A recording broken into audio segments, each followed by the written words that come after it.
Welcome to the Voices of Real Life. I hope you enjoy this story.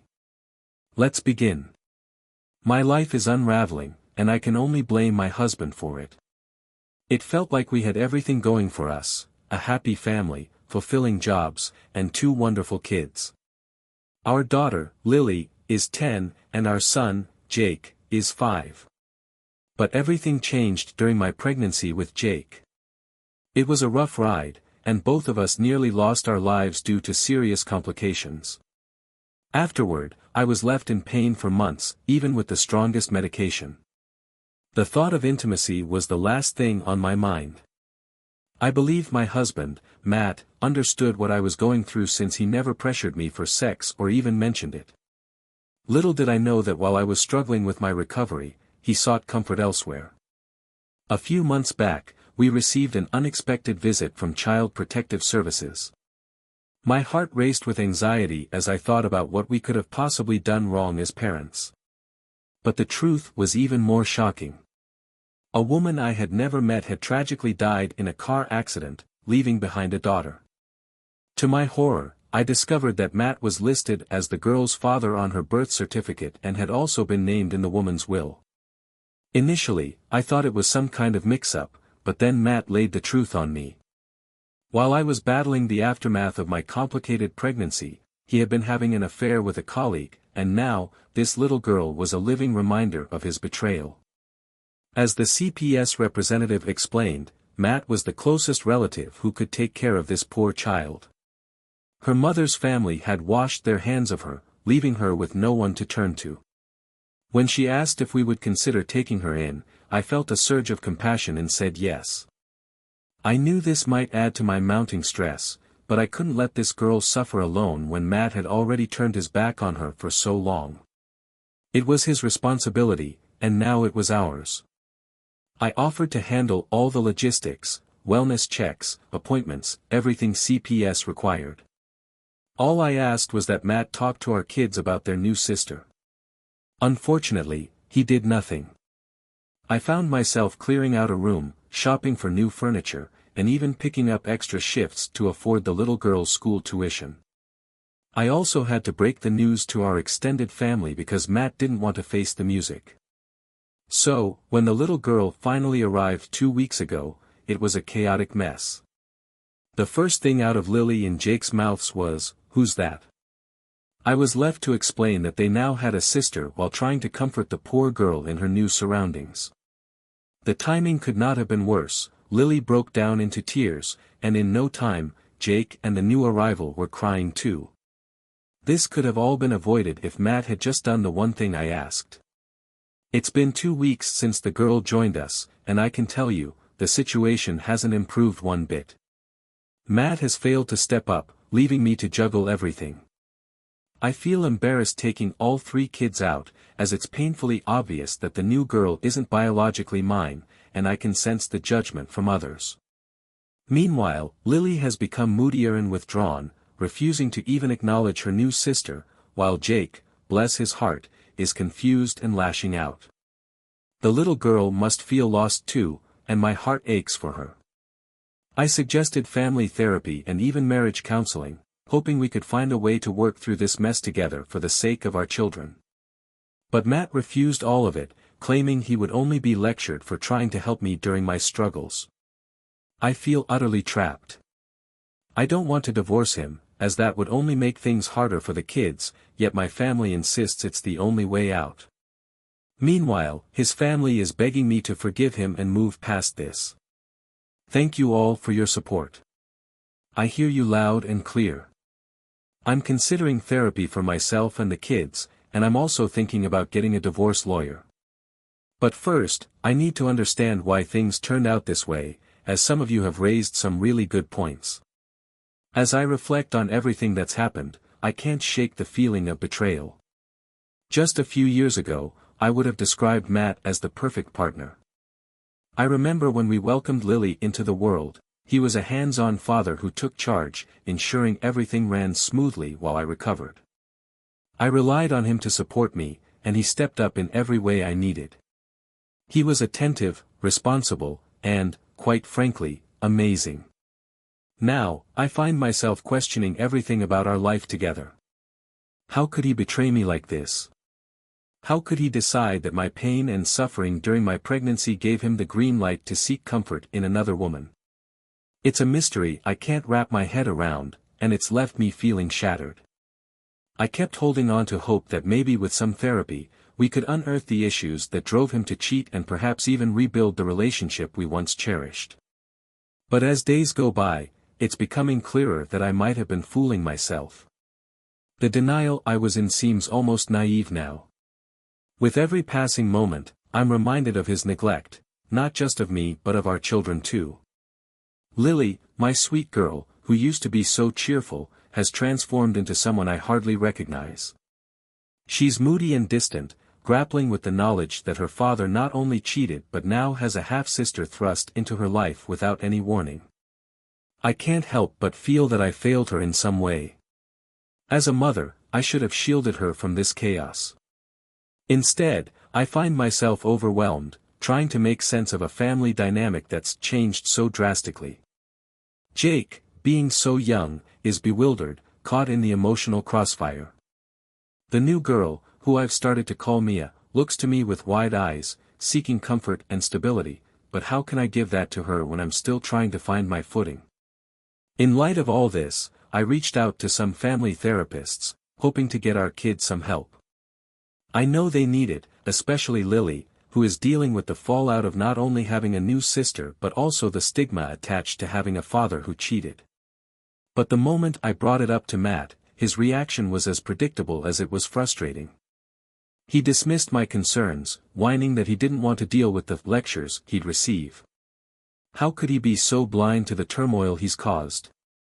Feeling isolated in my struggle, I realized I had to take matters into my own hands. I promised myself I would not allow my children to suffer in silence. I scheduled appointments for family therapy, hoping that speaking to a professional would help them process everything. As for Mia, she deserves the same chance. I won't let her feel like an outsider in this family. If anything, she needs to know she's loved and welcomed, despite the circumstances surrounding her arrival. One evening, as I sat down with Lily and Jake for a chat, I tried to gauge how they were feeling. I wanted to provide a safe space for them to express their emotions. "How are you both adjusting to having Mia around?" I asked gently, searching their faces for any sign of understanding. Lily hesitated before replying, her voice barely above a whisper. "I don't know, Mom. It just feels weird. I don't even know her." I could see the conflict in her eyes, a mix of anger and confusion. Jake, oblivious to the complexities, chimed in with a simple, "I like her," but his smile quickly faded when he saw Lily's frown. I took a deep breath, knowing I had to navigate this carefully. It's okay to feel that way. Everything is changing, and that's really hard. But Mia is our family now, and we'll figure this out together. She's not here to replace you, she just needs our help right now. I could see that my words barely penetrated the wall of hurt Lily had built around herself. The weeks dragged on, and I found myself constantly juggling the needs of 3 children, all while feeling the weight of Matt's emotional absence. Despite my efforts to maintain some semblance of normalcy, the reality was heavy. I felt like I was running on empty, pouring every ounce of energy into making things work. Yet, every night, as I lay in bed, I felt a sense of hopelessness creeping in. The final straw came when I discovered Matt still hadn't told our extended family about Mia. He had somehow managed to keep this a secret even from his parents, the very people who had supported us through everything. It struck me like a lightning bolt. He was still trying to sweep everything under the rug, hoping it would just go away. The betrayal cut deeper than any wound I had suffered during my pregnancy. I made a decision then. I wouldn't let Matt dictate the terms of our family any longer. It was time to take control of my own life and that of my children. I could no longer tolerate his cowardice. The moment I realized that my love for him wasn't enough to mend the rift he had created, I knew I had to act. I was done waiting for him to change. With my resolve hardening, I began taking concrete steps to protect my children and ensure they received the support they needed. I reached out to a reputable therapist who specialized in family dynamics and trauma. It felt like a relief to finally be proactive instead of merely reacting to Matt's negligence. I scheduled sessions for all 3 kids and made it clear to Matt that he could either participate or risk further alienating himself from the family. The day of our first therapy session arrived, and I was a bundle of nerves. As we walked into the therapist's office, I tried to put on a brave face for the kids. Lily looked particularly anxious, her eyes darting around the room as if she were searching for a way out. I gently squeezed her hand, whispering, "It's okay, honey. We're here to talk about everything, and it's a safe space." Jake, blissfully unaware of the deeper issues, was busy exploring the toys in the corner. The therapist, Dr. Collins, greeted us warmly, and I felt a small glimmer of hope. As the session unfolded, I watched as the kids began to open up. Dr. Collins asked them how they were feeling about Mia's arrival, and I held my breath, eager to hear their thoughts. Lily was the first to speak. "It's not fair," she said, her voice trembling. "Why did Dad have to bring her here? It feels like he doesn't care about us anymore." My heart ached at her words, but I knew they were honest. Dr. Collins nodded empathetically. "It's completely normal to feel that way, Lily. Change is hard, especially when it feels like someone new is taking the place of what you once had." The therapist's validation made it easier for Lily to express her hurt, and she went on to explain how she felt overshadowed by Mia's presence. Jake chimed in, "I like Mia, but I don't understand why she's here." His innocent confusion only deepened my concern. They were both grappling with emotions that were far too heavy for their young hearts. After the session, I felt a mix of relief and exhaustion. I knew we were on the right path, but I also realized just how much work lay ahead of us. As we left Dr. Collins' office, I decided it was time for another talk with Matt. He needed to step up. It was clear his absence was not only affecting me but also our children. That evening, after the kids were in bed, I sat down with Matt. The conversation started awkwardly, with him avoiding eye contact. "I think we need to talk about Mia and how things are going," I said, trying to keep my tone steady. He shifted uncomfortably, the guilt evident on his face. "I don't see why this has to be such a big deal. She's just a kid. It's not like we're adopting her or anything," he said dismissively. I felt my anger flare. "Matt, she's not just a kid. She's your daughter, and she's going through a traumatic experience. You can't keep pretending like this isn't happening. The kids are struggling, and you need to acknowledge that." He huffed, clearly irritated by my insistence. I thought I was doing the right thing by not making a fuss about it. I didn't want them to think I was abandoning them for her. My heart sank. "But that's exactly what you're doing. You're leaving them out of the conversation. They need you now more than ever, and instead, you're hiding behind excuses." The tension hung thick in the air as he processed my words. I could see the conflict in his eyes. He was torn between his guilt and his reluctance to face the reality of his choices. After a moment, he sighed deeply. "Fine, I'll talk to them," he finally conceded, though his tone indicated he didn't believe it would make a difference. As I watched him retreat to the living room, I realized that I had no control over his actions. He had to make the choice to be a better father. All I could do was ensure that the kids felt loved and supported while we navigated this rocky road. The following week brought more therapy sessions, and slowly, I began to see glimmers of hope. Lily started to open up about her feelings, while Jake became more accepting of Mia. The therapy helped them process the changes in a way I couldn't have managed alone. They began to understand that Mia wasn't a replacement for their father's love, rather, she was a new part of our family, deserving of kindness and understanding. However, I knew I couldn't rely on Matt's willingness to engage. One day, after a particularly productive session, I came home feeling encouraged. I gathered the kids for a family meeting to discuss how they felt about Mia now that they had had time to adjust. Mia has become part of our family, I explained. I want us to be a team. What do you all think? To my surprise, Lily spoke up first. I think she's okay. She makes funny faces, and it's nice to have someone to play with. Jake nodded enthusiastically, yeah. She's cool. The relief that washed over me was immense. But just as I was feeling hopeful, I turned to the side and noticed Matt standing in the doorway, his face a mask of discomfort. What are you all talking about? He asked, a hint of defensiveness in his tone. Just how we're all adjusting to having Mia here, I replied. The kids were just sharing how they feel about her. He nodded but didn't say anything else. It was clear he was struggling with the reality of his decisions. I knew that deep down, he wanted to be part of this healing process, but fear and guilt were holding him back. That night, I laid awake in bed, thinking about our next steps. I had to face the truth. If Matt didn't actively participate in our family's healing, I might have to make the hard decision to leave. I couldn't sacrifice my children's well-being or Mia's for a man unwilling to confront his past mistakes. As the days turned into weeks, I found myself caught in a whirlwind of emotions. The therapy sessions were gradually helping, yet I felt a constant tug-of-war between hope and despair regarding Matt's involvement in our family's recovery. He had agreed to speak to the kids, but those conversations never seemed to happen.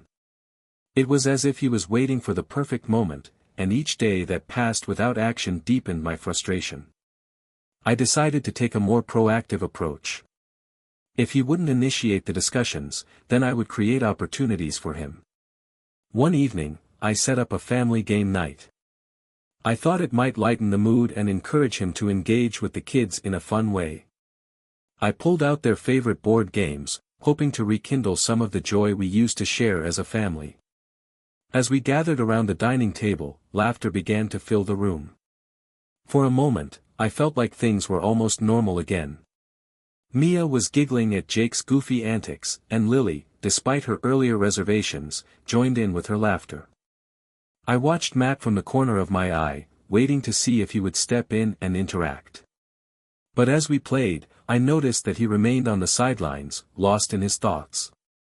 The more I observed him, the more it frustrated me. It felt as though he was a ghost in our own home, a shadow of the man I once loved. It was painful to witness. After the game night ended, I knew I had to confront him. I found him sitting on the couch, staring at his phone as if it held the answers to our problems. Matt, can we talk? I asked, trying to keep my tone calm.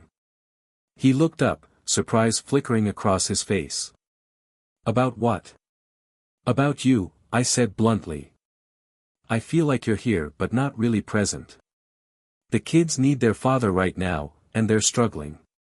They look up to you, and you can't just hide from this. He sighed heavily, running a hand through his hair. I know, I don't know how to fix this. I feel so ashamed of everything. Shame won't help us, Matt. You need to face this head on. You can't keep avoiding the kids or pretending this isn't happening. They need to hear from you. He looked defeated, and my heart ached for the man he once was. What if they hate me? They won't hate you, I reassured him. They're hurt and confused, but they love you. What they need is to know that you're here for them. That you're willing to be their dad, despite everything that's happened. I could see the wheels turning in his mind, and for a moment, I held my breath, hoping he would agree. Maybe you're right, he finally said, his voice barely a whisper. I just need a little more time to process everything. I nodded, understanding that healing wasn't an overnight journey. But I also knew that we didn't have the luxury of time. The kids needed him, and I needed him to step up before it was too late. That weekend, I decided to arrange a family outing, a trip to the park. I thought a change of scenery might provide Matt with the push he needed to reconnect with the kids. I packed a picnic basket, filled with sandwiches and snacks, and we headed out, hoping for a day filled with laughter and togetherness. At the park, the kids ran ahead, their laughter echoing in the air. I watched them play, my heart swelling with a mix of joy and concern. I noticed Matt trailing behind, still hesitant to join in the fun. I approached him, nudging him gently with my elbow. "Come on, let's enjoy the day. They need you to be present." He looked at me, uncertainty clouding his eyes. "What if I mess up?" "You won't know unless you try," I urged. "You can't let fear hold you back. They love you, and they're eager to include you." With a deep breath, he finally joined us on the grass. As we sat down for our picnic, I watched as he began to interact with the kids. They asked him questions about his favorite games, and he started sharing silly stories from his childhood. Slowly, I saw a flicker of the father he used to be emerging from the shadows. By the end of the day, I felt a glimmer of hope. The kids were laughing, and for the first time in a while, Matt looked relaxed, even happy. As we packed up to leave, I realized that maybe, just maybe, we were taking small steps toward healing. But as the days continued to unfold, I knew we were still far from the finish line. While Matt was making an effort, I had to remind myself that trust and healing wouldn't come easily. I needed to keep encouraging him to confront the reality of his actions and how they had impacted our family. The following week, I noticed something troubling. Mia seemed quieter than usual, often retreating to her room when the chaos of our household got overwhelming. It worried me. I could see the confusion in her eyes, mirroring what I had seen in Lily and Jake. I decided it was time to sit down with Mia and find out how she was feeling about her new life. One evening, after reading her a story, I took a deep breath and gently asked, "Mia, how are you feeling about being here with us?" Her big brown eyes looked up at me, and for a moment, I saw a flash of fear. "I don't want to be a burden," she whispered, her voice trembling. My heart broke. "You're not a burden, sweetheart. You belong here with us. I want to make sure you feel safe and loved." She hesitated before nodding slowly, but I could tell there was more beneath the surface. "Sometimes I feel like I don't fit in," she admitted. "Like I'm not part of your family." I knelt beside her, pulling her into a gentle hug. "You are part of our family, Mia. We're all learning together. It's okay to feel lost sometimes, but I promise we will figure this out as a team." As I held her close, I felt a new wave of determination wash over me. I needed to create a safe space for Mia, just as I had for Lily and Jake. It was essential that she felt accepted and loved. In the days that followed, I made a point to include her in family activities. I encouraged Lily and Jake to spend time with her, to help her feel more comfortable in our home. I emphasized the importance of being a family, especially during such a tumultuous time. But as I focused on helping Mia adjust, I began to notice something else. Matt was retreating again. He was often quiet, lost in his own thoughts, and it worried me. I couldn't let him slip back into that emotional void. One night, as we sat together after putting the kids to bed, I took a deep breath and confronted him. "Matt, I feel like you're pulling away again. We can't afford to lose the progress we've made. The kids need you, and so do I." He sighed, looking weary. "I know, I just don't know how to handle all of this. It feels overwhelming." "We're all feeling that way," I said gently. "But if we want to move forward, we have to face it together. You can't keep hiding. It's time to talk to the kids about everything, your past, the affair, and why Mia is here." He looked pained at the thought. "What if they hate me? What if I ruin everything again?" "Facing your mistakes is the only way to rebuild trust," I replied firmly. "If you want our family to heal, you have to be honest. The kids deserve to know the truth.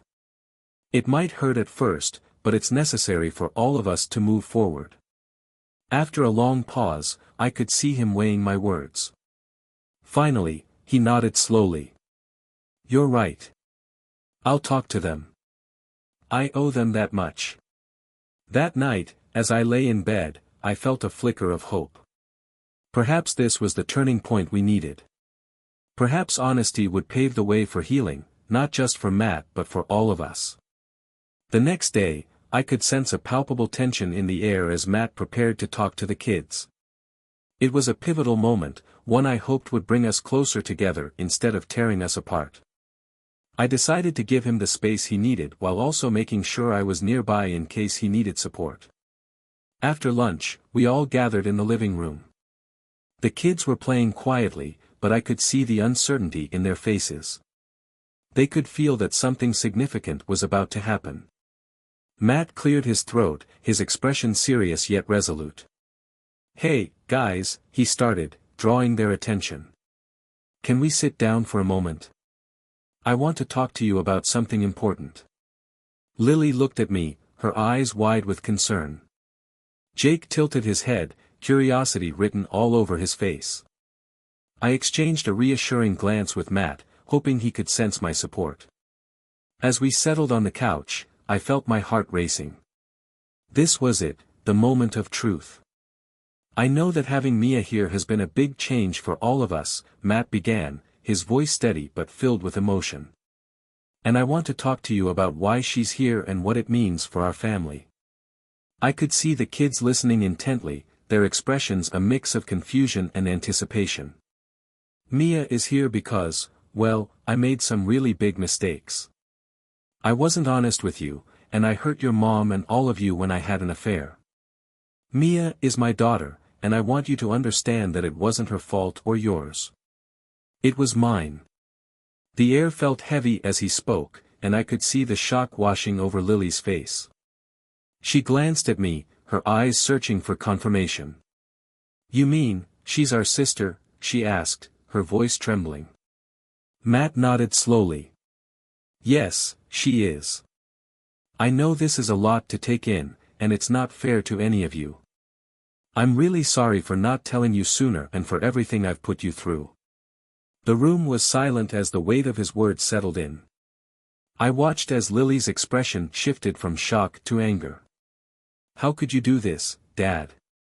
You always told us to be honest. Why didn't you tell us before?" Matt looked crushed, but he remained composed. "You're right, and I can't change the past. I can only try to do better now. I want to be the dad you deserve, and I want Mia to be part of our family, too." Jake, still processing the information, piped up with innocence, "But I like Mia. She plays with me." His comment broke the tension slightly, but the gravity of the situation still loomed large. I stepped in gently, trying to guide the conversation. "It's okay to be upset, Lily. What your dad did was wrong, but it's also important to remember that we're a family. Mia is here now, and we can choose to support each other as we navigate this new reality." Lily crossed her arms defiantly, her emotions bubbling just beneath the surface. "But it's not fair. Why does she get to be here when you did something terrible?" Matt took a deep breath, struggling with the weight of her words. "I understand that it's not fair. I wish I could take back what I did, but I can't. Mia needs us, and I need you to help me be a better father. We can learn to love her together." I watched as the tension in the room shifted.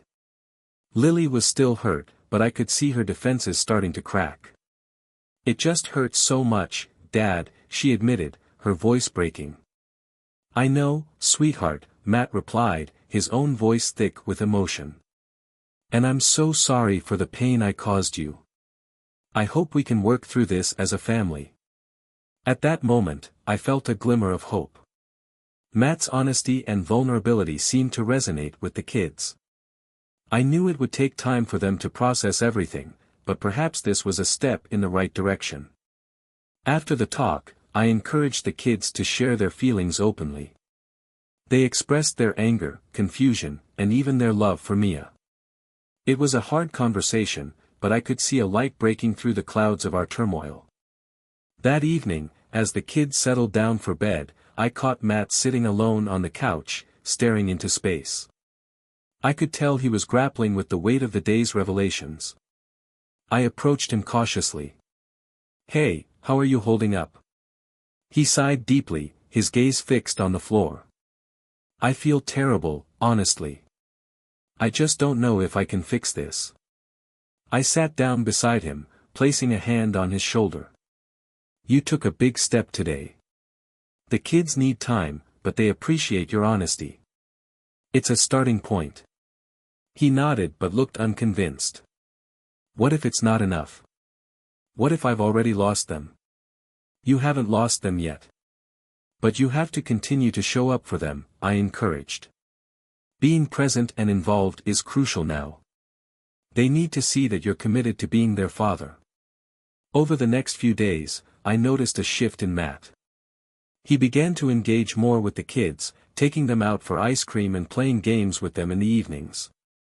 It was a small but significant change. The kids responded positively, and I could see the cracks in their defenses slowly beginning to mend. Mia, in particular, started to blossom. With the support of Lily and Jake, she became more comfortable in our home. They included her in their games, and I watched with a sense of pride as they all formed bonds that transcended the circumstances of their shared history.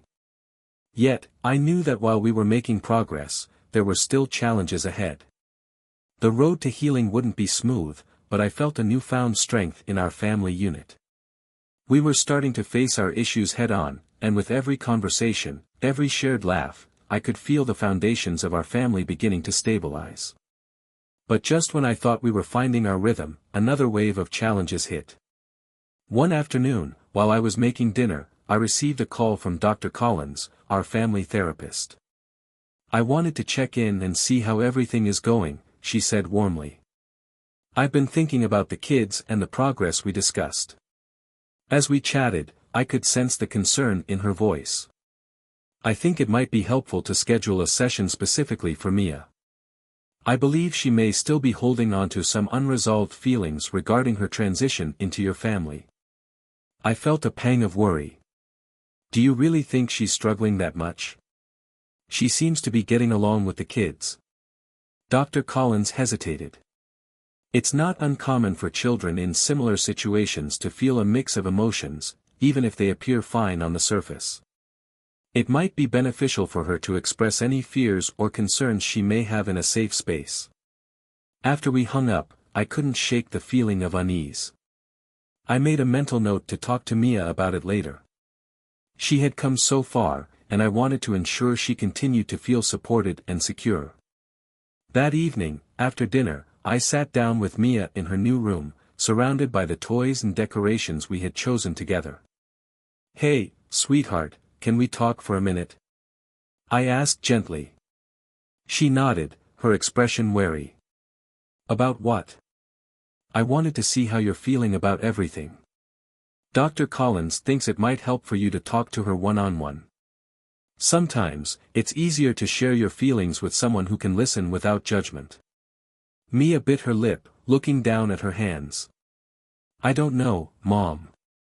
I think I'm okay. I leaned closer, gently lifting her chin so she would meet my gaze. It's okay if you're not okay. It's a big change, and I want to make sure you feel safe sharing anything with me. You can talk to me about anything, anytime. She hesitated, and I could see the gears turning in her mind. Finally, she spoke, her voice small. Sometimes I feel like I don't belong here. Like I'm just a reminder of something bad. My heart broke for her. Mia, you belong here. You are not a reminder of anything bad.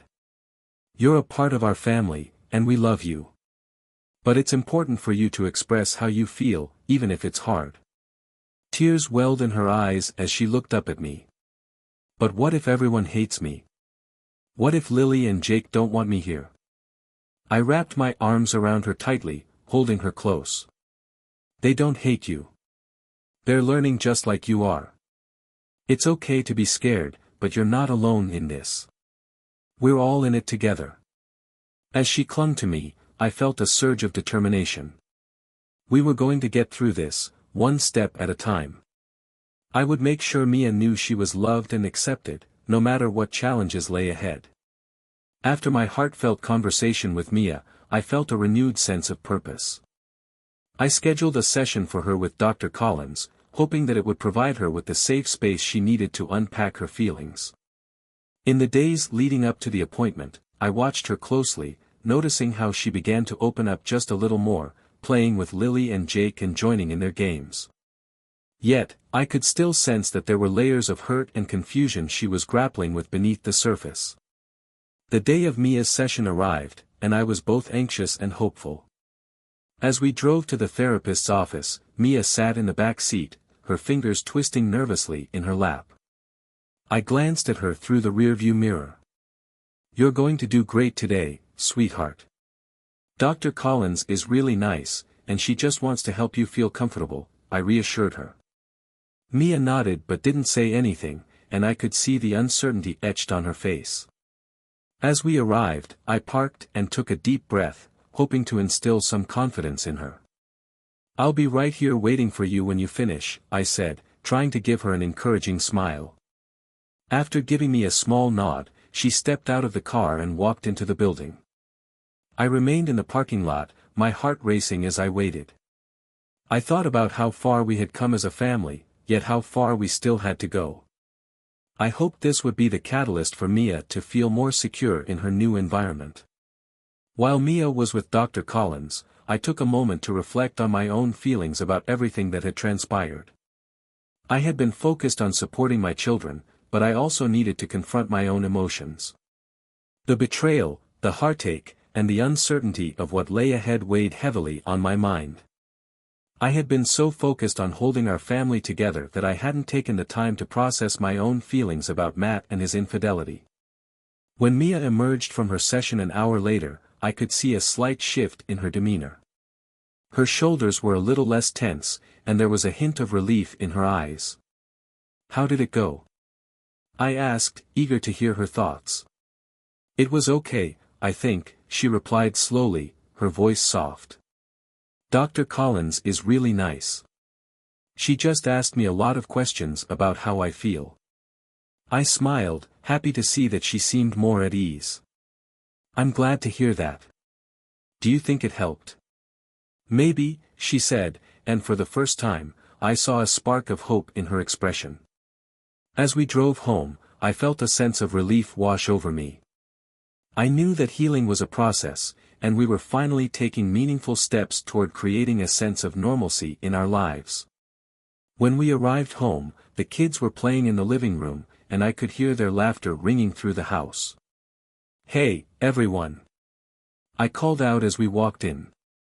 "Guess who just had a special session with Dr. Collins?" Mia's face lit up as she joined her siblings. "I did. And it was pretty cool." Lily looked intrigued. "What did you talk about?" Mia hesitated for a moment, glancing at me. "Just, feelings and stuff. It helped a little." Jake, ever the curious one, jumped in. "Can I go next time?" "Of course," I said, smiling at him. "It's a great place to talk about anything on your mind." That evening, as we settled into our routine, I felt a warm sense of connection among us. We prepared dinner together, and I encouraged the kids to help out. As they mixed ingredients and set the table, I could feel the air lightening. Laughter filled the kitchen, and for a brief moment, it felt like we were a family again. But the true test came the next morning when I discovered that Matt had been unusually quiet. He hadn't joined us for breakfast, and I found him in the living room, staring blankly at the television. "Hey, are you okay?" I asked, concern creeping into my voice. He looked up, a faint smile flickering on his face. "Yeah, just a bit tired." I knew better than to accept that as the whole truth. "You seemed distant during dinner last night. I want to make sure you're feeling okay." Matt sighed, rubbing his temples. "It's just hard, you know. I'm trying to be there for the kids, but I keep feeling this weight on my shoulders. I messed up so badly." I approached him, sitting down beside him on the couch. "It's okay to feel overwhelmed, but shutting yourself off isn't the answer. The kids need you, and I need you too. We're all trying to heal, but you have to let us in." He looked at me, a mixture of sadness and guilt in his eyes. I don't want to keep hurting you. I feel like I've already done enough damage. You can't change the past, Matt. But you can be present now, I reminded him gently. I believe in you. You can still be the father they need and the partner I hope you can become. With a heavy sigh, he nodded. You're right. I just need to find my footing again. That day, I encouraged him to take some time with the kids while I ran errands. I wanted him to reconnect with them on a deeper level, and I hoped it would help him realize that he was still very much a part of our family. When I returned home, I was greeted by the sound of laughter. As I walked into the living room, I found Matt playing a board game with Lily and Jake. They were all engaged, and for the first time in a while, I felt a glimmer of hope. Mom's back! Jake shouted, and I couldn't help but smile at the scene before me. Did you all have fun? I asked, taking a seat on the floor beside them. Matt looked up at me, a spark of joy in his eyes. We were just about to declare Jake the champion of Chutes and Ladders. He's unbeatable. The playful atmosphere enveloped me, and I realized that maybe, just maybe, we could get through this together. It wouldn't be easy, but I felt a sense of unity beginning to form among us. We were all learning how to navigate this new reality, and I had faith that we could find a way to thrive as a family. However, my optimism was soon tested when I received an unexpected phone call from Dr. Collins later that week. I wanted to discuss Mia's progress and how she's been doing since her last session, she said, her tone serious. Of course. What's on your mind? I replied, feeling a wave of anxiety wash over me. There are a few concerns I have regarding her emotional well-being. While she seems to be opening up, I sense that she's still carrying a lot of weight on her shoulders. It might be beneficial for her to have some individual sessions alongside the family therapy. I felt a pang of concern. Do you think she's struggling more than she lets on? Dr. Collins hesitated before responding. Children often mask their feelings, especially in new family situations. I believe it's important for Mia to have her own space to express herself freely without worrying about how others might perceive her. I agreed wholeheartedly, wanting to do everything I could to support Mia. Thank you for bringing this to my attention. I'll talk to her about scheduling more sessions. As I hung up the phone, I felt a mix of determination and fear. I was committed to helping Mia, but I couldn't shake the feeling that our family was still standing on shaky ground. I needed to be vigilant, not just for her but for all of us. That evening, after dinner, I decided to sit down with Mia again. Hey, sweetie, can we have another little chat? I asked, knowing how important it was to keep the lines of communication open. She nodded, her expression curious. About what? I just spoke with Dr. Collins, and she mentioned that it might be helpful for you to have some one-on-one sessions with her. It's a safe space to talk about anything on your mind. Mia looked thoughtful for a moment. Do I have to? I don't want to bother her with my problems. I shook my head gently. You're not a bother, Mia. Everyone has feelings, and talking about them can help. It's okay to need extra support, especially during a big change like this. After a moment of contemplation, she sighed. Okay, if you think it'll help. I do, I said, my heart swelling with gratitude. I want you to feel happy and secure in our family, and talking about your feelings is an important part of that. As we wrapped up our conversation, I felt a sense of hope wash over me. We were all taking steps forward, one conversation at a time. It was hard work, but I was determined to ensure that every member of our family felt heard and valued. As the weeks rolled on, I continued to focus on nurturing Mia's emotional health while supporting Lily and Jake through their own adjustments. I scheduled regular sessions for Mia with Dr. Collins, and each time she returned from her appointment, I saw small but significant changes in her demeanor.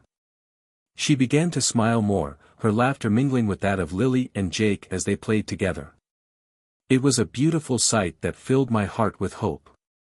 However, I was keenly aware that while Mia was making progress, I couldn't overlook Matt's ongoing struggles. Though he had shown improvement in engaging with the kids, I could still sense a lingering shadow over him. He often withdrew into himself, lost in thought, as if wrestling with his demons. I knew that we needed to confront this together, and I decided it was time for another heart-to-heart. One evening, after the kids were in bed, I found him on the couch, staring blankly at the television. I hesitated for a moment, then walked over and sat down beside him. "Hey," I said softly. "Can we talk?" He looked at me, surprise flickering in his eyes. "About what?" "About how you're feeling. I know you've been trying, but I can see that you're still struggling." "It's okay to admit that it's hard," I encouraged him gently. He sighed heavily, rubbing his forehead as if trying to ease the tension that had settled there. "I just keep thinking about how I messed everything up. It feels like I'm always going to be this failure, and I don't know how to fix it." I placed my hand on his arm, wanting him to feel my support. "You're not a failure, Matt. You've made mistakes, but that doesn't define you. What matters now is how you choose to move forward." "I want to be a better father," he said, his voice cracking with emotion. "But I keep feeling like I'm not enough. I'm terrified of disappointing the kids again." I took a deep breath, choosing my words carefully. "The fact that you care so much shows that you're not a failure. It shows you're capable of change. But you need to allow yourself to be vulnerable with them. They need to see that you're human, too." He looked at me, his eyes filled with uncertainty. "What if they don't forgive me? What if they think I'm a monster?" "They won't think that if you're honest with them," I replied firmly. "The kids love you, Matt. They need to see you fight for their trust and show them that you're committed to being present in their lives." He took a moment to process my words, and I could see the wheels turning in his mind. "You're right. I need to do it, don't I? I can't keep hiding from this." "Yes," I urged. "You owe it to yourself and to them. You can't heal if you're stuck in the shadows. It's time to step into the light." With newfound determination, he nodded slowly. "I'll talk to them. I want them to know that I'm serious about being their dad again." The next day, I encouraged him to have a family meeting after dinner. I knew this was a pivotal moment for all of us, and I hoped it would help solidify the bond we were working so hard to rebuild. As we gathered around the dining table, I could sense the nervous energy in the air. The kids were buzzing with anticipation, unaware of the depth of the conversation that was about to unfold. I exchanged a supportive glance with Matt, silently cheering him on. "Hey, everyone," he began, his voice steady but laced with emotion. "I want to talk to you about some things. I know that things have been tough lately, and I haven't been the dad you deserve." Lily looked at him, her expression a mix of curiosity and caution. "What do you mean, Dad?" Matt took a deep breath, visibly steeling himself for what was to come. "I made some really bad choices in the past, and I hurt all of you. I was unfaithful, and that was wrong. I'm sorry for the pain that I caused, and I want to be better for you." The room fell silent, the weight of his words hanging in the air. I watched as Lily processed what he had just said, her eyes wide. "You mean you cheated on Mom?" He nodded, his expression filled with remorse. "Yes. I can't change what I did, but I want to earn your trust back. I'm committed to being the father you need and deserve. I want to be here for you, no matter what." Tears filled Lily's eyes, and I could see the conflict raging within her. "How can we trust you again?" she asked, her voice trembling with emotion. Matt's gaze softened as he leaned forward, sincerity radiating from him. "It's going to take time, and I understand if you're angry or hurt. I want to prove to you that I'm serious about making things right. I'll do whatever it takes to show you that I'm here for you." Jake, still blissfully unaware of the full implications, spoke up innocently. "Can we still play video games together? I like when you help me beat the hard levels."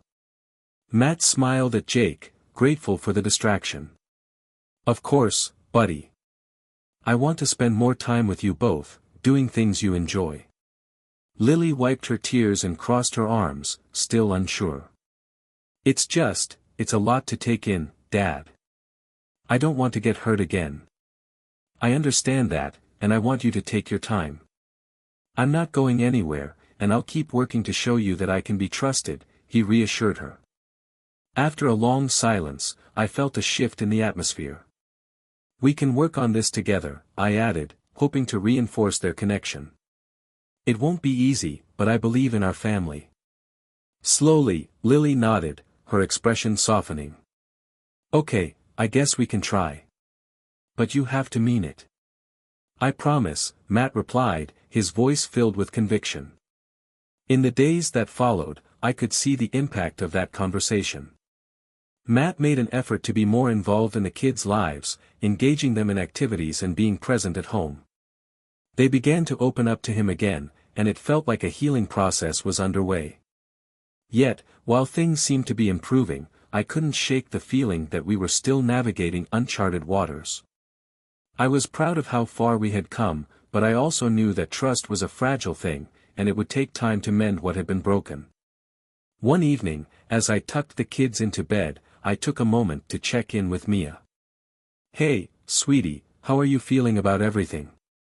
How's it been with your sessions? Mia looked up at me, her expression thoughtful. I like Dr. Collins. She helps me understand my feelings better. I think I'm starting to feel more okay about being here. My heart swelled with pride. That's wonderful, Mia. I'm so glad to hear that. Remember, you can always talk to me about anything. I'm here for you, no matter what. She smiled, and I felt a rush of relief. It was clear that our family was beginning to find its footing, but I knew there was still a long road ahead. As I left her room, I found Matt waiting in the hallway. How's she doing? He asked, concern etched on his face. She's doing better, I replied. But I think we all need to keep supporting each other. It's a journey, and we're all learning how to navigate it together. Right. I just want to make sure I'm doing everything I can, he said, determination shining in his eyes. You are, I reassured him. Just keep being present. That's what matters most. With renewed purpose, we both knew we were committed to our family's healing. It wouldn't be perfect, but together, we were determined to build a stronger foundation, one step at a time. As the days turned into weeks, our family dynamic continued to shift. I could sense a growing bond between Matt and the kids, but I also felt the weight of uncertainty lingering in the air. Each day was a new challenge, but it was also an opportunity for growth. I began to realize that while we were on the path to healing, we needed to address deeper issues that still lay beneath the surface. One afternoon, as I was folding laundry, I overheard Matt talking to Lily and Jake in the living room. They were discussing their upcoming school events, and I couldn't help but smile at the sound of their laughter. But then, I heard Lily's voice drop to a whisper, and my heart sank. Are you really going to come to my play? You promise? I promise, kiddo, Matt replied, his tone sincere. I wouldn't miss it for the world. I paused, realizing how important these moments were for rebuilding trust. It was crucial for the kids to see that he was genuinely committed to being there for them. I decided to seize this moment as an opportunity to reinforce the importance of family. After finishing the laundry, I joined them in the living room. Hey, everyone. What are we talking about? Lily's face lit up when she saw me. Dad's coming to my play. He promised. That's awesome. I exclaimed, wrapping an arm around her shoulders. I can't wait to see you shine on stage. It's going to be such a special day. Jake chimed in, can I be in a play too?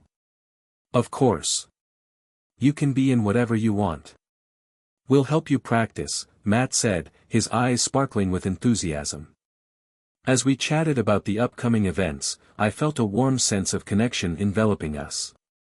It was moments like these that reminded me of how far we had come, but I also knew that we couldn't become complacent. The following week, we attended Lily's play, and I watched in awe as she took the stage. She radiated confidence, and I couldn't have been prouder. I glanced over at Matt, and I saw the same joy reflected in his eyes. He cheered for her loudly, and I could tell that being there meant the world to him. After the performance, we gathered with friends and family to celebrate. The atmosphere was filled with laughter and applause, and for the first time in a long while, I felt a sense of normalcy. But as I watched Matt interact with the other parents, I could see the weight of his past choices pressing down on him. Later that night, as we tucked the kids into bed, I noticed Matt lingering by the door, a distant look in his eyes. "You okay?" I asked, stepping closer to him. He sighed, his shoulders heavy with unspoken thoughts. "I just feel like I'm still trying to prove myself. I know I messed up, and sometimes it feels like everyone's just waiting for me to screw up again." I nodded, understanding the pressure he was feeling. "You're not alone in this, you know. We're all figuring it out together. You don't have to carry that burden by yourself." He looked at me, gratitude shining in his eyes. "Thank you for being here. I don't know what I'd do without your support." As I watched him step into the hallway, I felt a rush of determination. We needed to face this head-on, not just for ourselves but for our kids. The next day, I decided to schedule a family meeting with Dr. Collins, hoping to open up the conversation about how we could collectively heal and support each other. When the day of the session arrived, I gathered the kids in the living room, feeling a mix of anticipation and anxiety. "We're going to talk to Dr. Collins again today," I said, trying to gauge their reactions. Lily looked hesitant. "Do we have to?" "Yes, sweetie. I think it'll help us all talk about how we're feeling," I replied gently. Jake, ever the curious one, chimed in, "Will it be fun?" "Hopefully." I smiled, trying to keep the mood light. "It's just a chance for us to share our feelings and learn from each other." When we arrived at Dr. Collins' office, I felt a wave of comfort wash over me. The warm colors of the room and the inviting atmosphere made it easier for us to relax. As we settled into our seats, I looked around at my family, hoping they would be open to the process. Dr. Collins greeted us with her usual warmth. "It's great to see you all again. How has everyone been feeling since our last session?" I took a deep breath, eager to open the floor for discussion.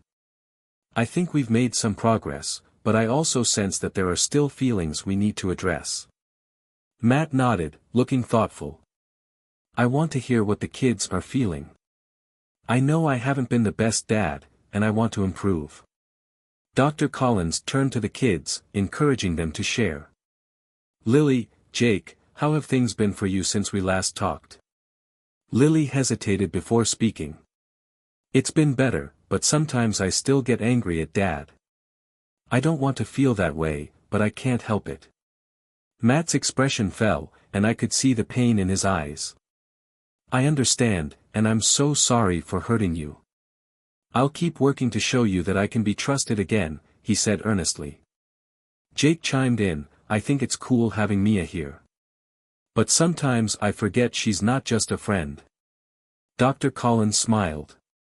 "That's a great observation, Jake. It's normal to feel mixed emotions when there are changes in the family dynamic." As the session continued, I felt a sense of unity beginning to form among us. We were slowly learning to communicate more openly, and I could see the kids starting to process their feelings in a healthier way. At one point, Dr. Collins asked, "What do you all think would help improve things in the family?" Lily spoke up, her voice stronger. "I want to go on family outings more often. It helps us all feel together." "That's a great idea," Dr. Collins encouraged. "Spending quality time together can strengthen your bonds." Matt nodded enthusiastically. "I'd love that. I'll plan some activities we can do together, just like we used to." As we wrapped up the session, I felt a weight lift off my shoulders. We had tackled some difficult topics, but it felt like we were moving in the right direction. As we left Dr. Collins' office, I glanced at Matt and the kids, feeling a sense of gratitude. That weekend, we decided to put Lily's suggestion into action and planned a family outing to a nearby amusement park. I could see the excitement bubbling in the kids as we drove, and it felt like a long overdue breath of fresh air. Once we arrived, the park buzzed with energy. The sounds of laughter and excitement surrounded us as we navigated through the crowds. I watched as Matt engaged with the kids, their faces lighting up as they explored the rides and attractions. At one point, while waiting in line for a roller coaster, Matt turned to Lily and Jake, a grin spreading across his face. "Are you ready for the ride of your life?" "Yes," they shouted in unison, their eyes wide with anticipation. I felt a swell of happiness as I saw Matt genuinely enjoying himself with the kids. This was the father I had longed for him to be, the one who would create lasting memories with them. As the day went on, we shared laughter, ice cream, and a few squeals of terror on the rides. The joy was palpable, and for a brief moment, I felt like we were reclaiming the happiness that had been overshadowed by pain and betrayal. By the time we left the park, the sun was setting, casting a golden hue over everything. I felt a sense of fulfillment as I watched my family together, and I knew that we were on the right path. That night, as we settled into our beds, I reflected on how far we had come. We had faced challenges and heartbreak, but we were learning to lean on each other. And although the road ahead would still have its ups and downs, I felt hopeful. With each passing day, I could see our family growing stronger, and I was determined to keep nurturing that bond. We were a work in progress, but I knew that together, we could weather any storm that came our way. The days following our trip to the amusement park were filled with a renewed sense of optimism. The kids were more engaged with Matt, and I could see them beginning to heal from the emotional scars of the past. But as the excitement of our family outing faded, I knew that we couldn't become complacent. We still needed to actively nurture our relationships and continue working through our challenges. One evening, as I was preparing dinner, I noticed that Matt seemed unusually quiet. He was sitting at the kitchen table, staring off into space. I could sense that something was bothering him, and I felt a familiar pang of concern. After all the progress we had made, I didn't want him to retreat into his shell again. "Hey, you okay?" I asked, trying to sound casual as I stirred the pot on the stove. He looked up, his expression distant. "Yeah, just thinking." I turned to face him, setting the spoon down. "Thinking about what?" He sighed heavily, running a hand through his hair. "I keep wondering if I'm doing enough. I don't want to disappoint you or the kids again. I'm scared I'll mess up." I walked over and sat down across from him, wanting to reassure him. "You're doing great, Matt. Just being present and involved is a huge step forward. You can't expect everything to be perfect overnight." "I know, but I still feel like I owe everyone so much after everything," he replied, his eyes filled with a mix of guilt and determination. "You've made mistakes, yes, but you're trying to make things right. That's what matters," I said firmly. "You're not alone in this. We're a team, remember?" He nodded, but I could tell he was still struggling. "Maybe I just need to talk to the kids more, like we did at the last session. I think I'm just scared of how they'll react." "Open communication is key," I encouraged.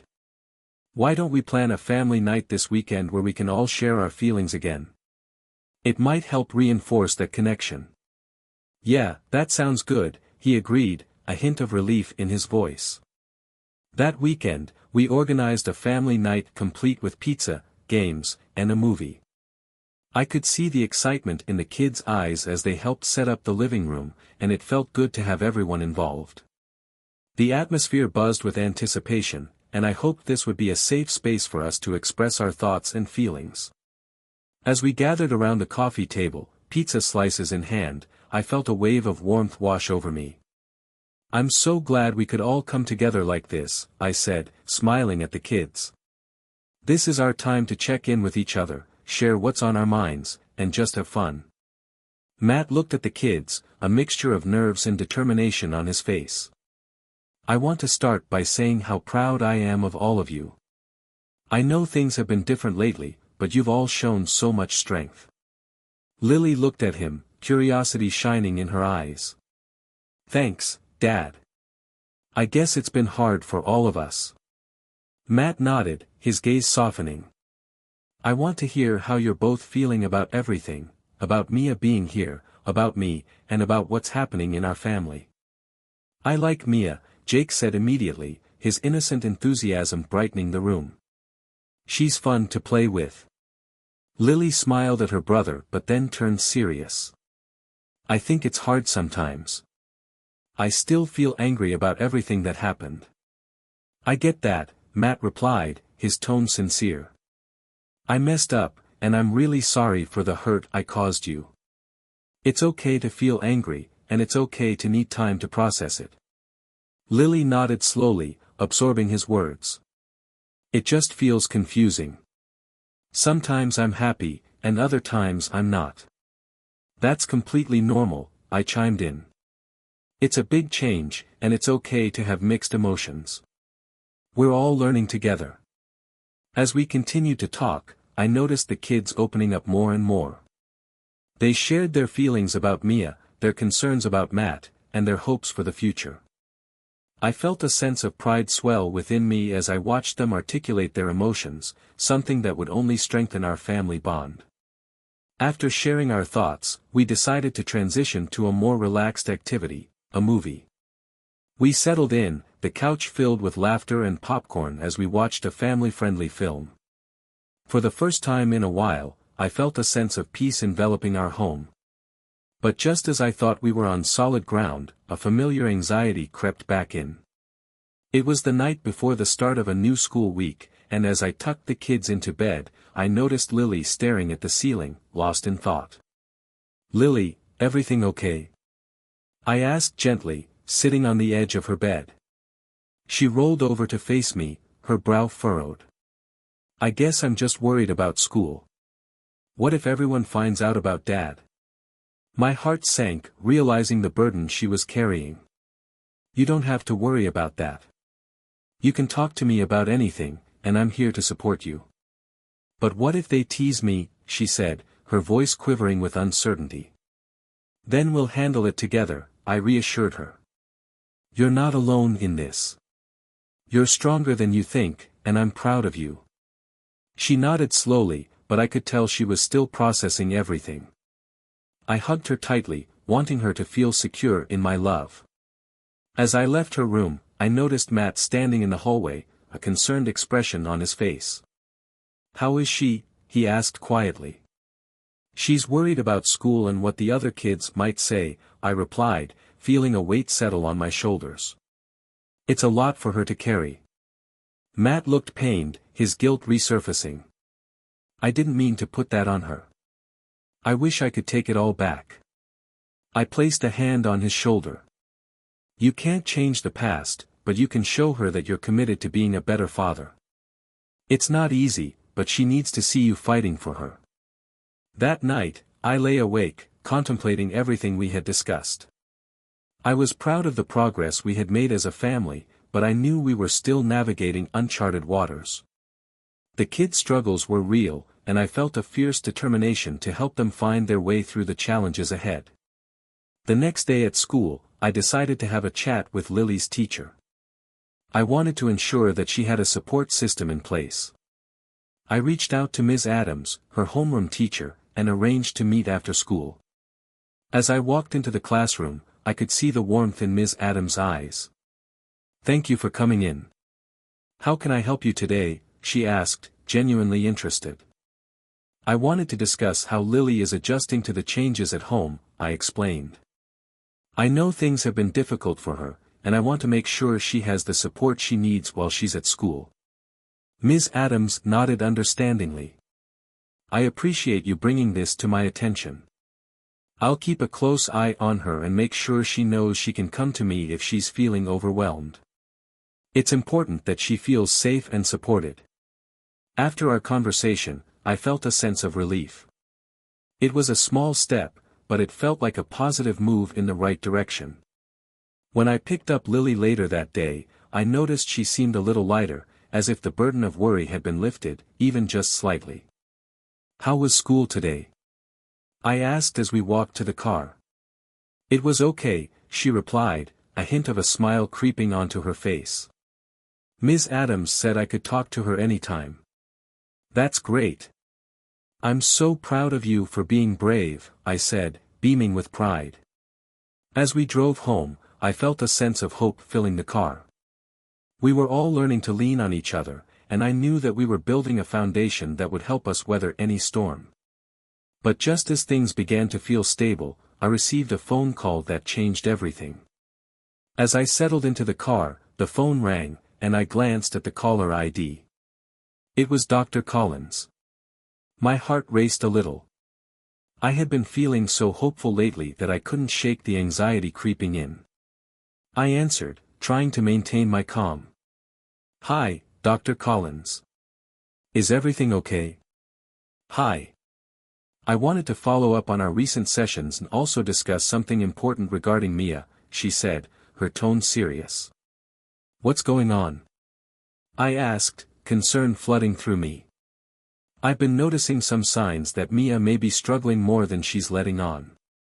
During her last session, she expressed some fears about her place in the family and the changes she's experienced.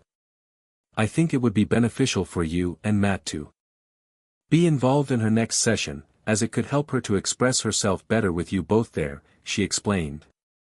I felt a wave of worry wash over me. "Of course. We want to support her as much as possible. When is the next session?" "It's scheduled for Friday at 3 p.m. I hope you both can make it," she replied. "Yes, we'll be there," I assured her, my heart racing with the weight of what Mia might be feeling. After hanging up, I turned to Lily, who was munching on a snack in the back seat. "Sweetheart, we have to talk to your dad about something important regarding Mia." "Is she okay?" Lily asked, her eyes widening with concern. "I hope so.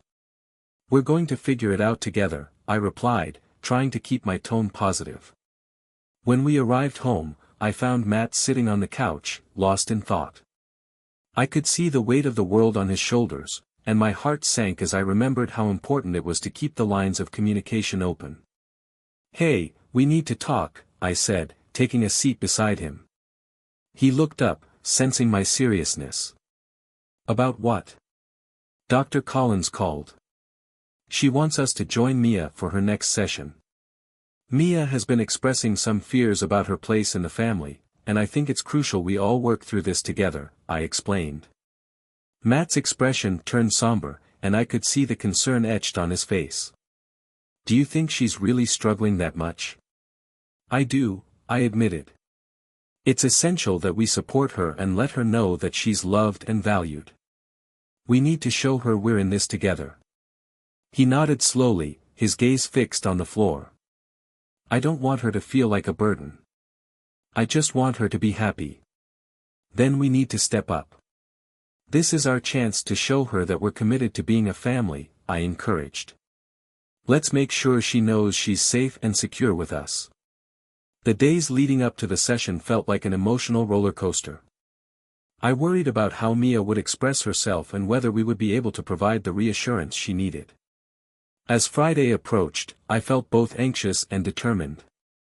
When the day finally arrived, I was nervous as we drove to Dr. Collins' office. I glanced at Matt, who looked equally apprehensive. "You ready?" I asked, trying to lighten the mood. "I guess so. I just hope I don't say the wrong thing," he replied, rubbing the back of his neck. "We'll be fine. Remember, we're here to support Mia, and she needs to know that we're united in this," I said, reaching over to squeeze his hand. As we entered Dr. Collins' office, I felt a mix of trepidation and hope. Mia was already there, sitting quietly on the couch, her eyes downcast.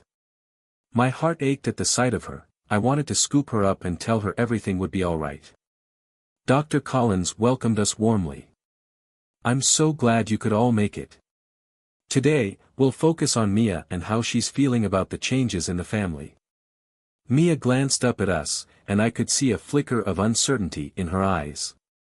I sat down beside her, offering my support. "You're doing great, sweetheart.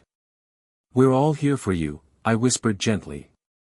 As the session unfolded, Mia began to open up about her feelings. "Sometimes I feel like I'm not really part of the family," she admitted, her voice trembling. "I know you love me, but it's confusing." Matt's heart sank at her words, and I could see the pain etched on his face.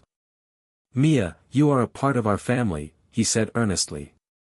"You have a place here, and I want to make sure you know that."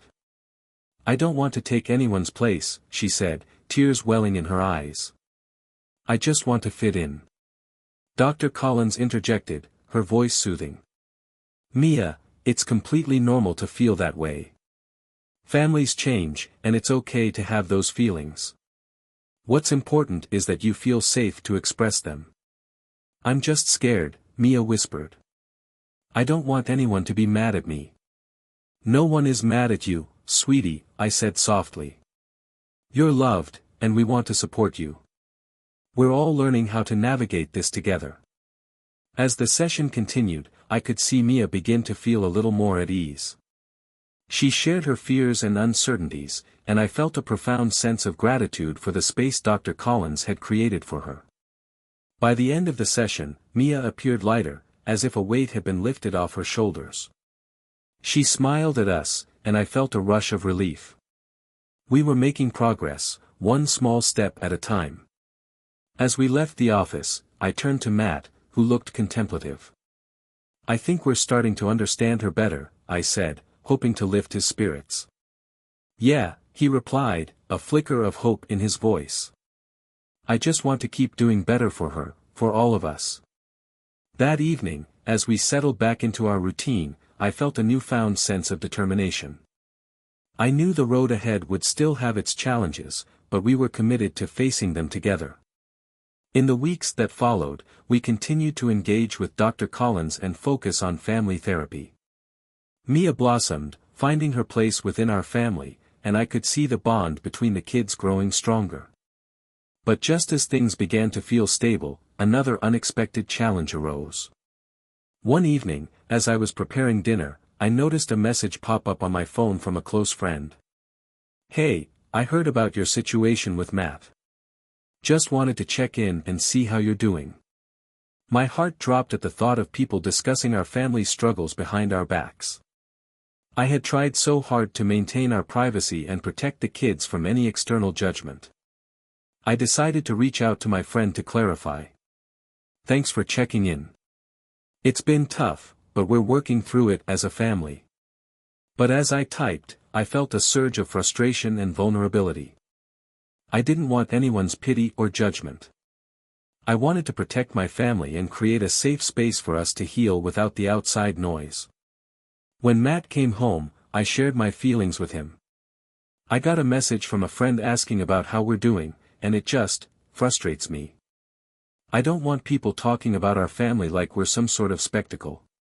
He nodded, understanding my concerns. "I get it. We're going through enough without outside opinions. We need to focus on what's important, our family and healing." We both knew we had to stay united against any outside judgment, prioritizing our family's well-being above all else. As we sat down for dinner, I felt a renewed sense of purpose. Together, we would weather any storm that came our way, no matter how challenging it might be. As the weeks progressed, I tried to focus on the positive changes happening within our family. We were growing closer, and Mia was settling in beautifully, but the tension from outside pressures lingered. It was clear that we needed to establish boundaries to protect our family from external scrutiny, and that became a priority for both Matt and me.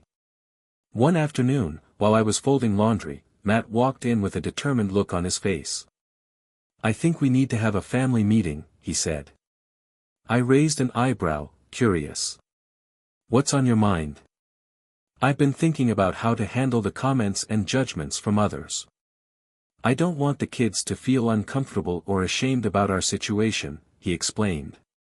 "I think we should be clear about what we want to share and what we want to keep private." I nodded in agreement. "That's a great idea. We need to empower the kids to set boundaries with their friends and family, too. That evening, we gathered the kids in the living room. Matt started, "Hey, everyone, we want to talk to you about something important.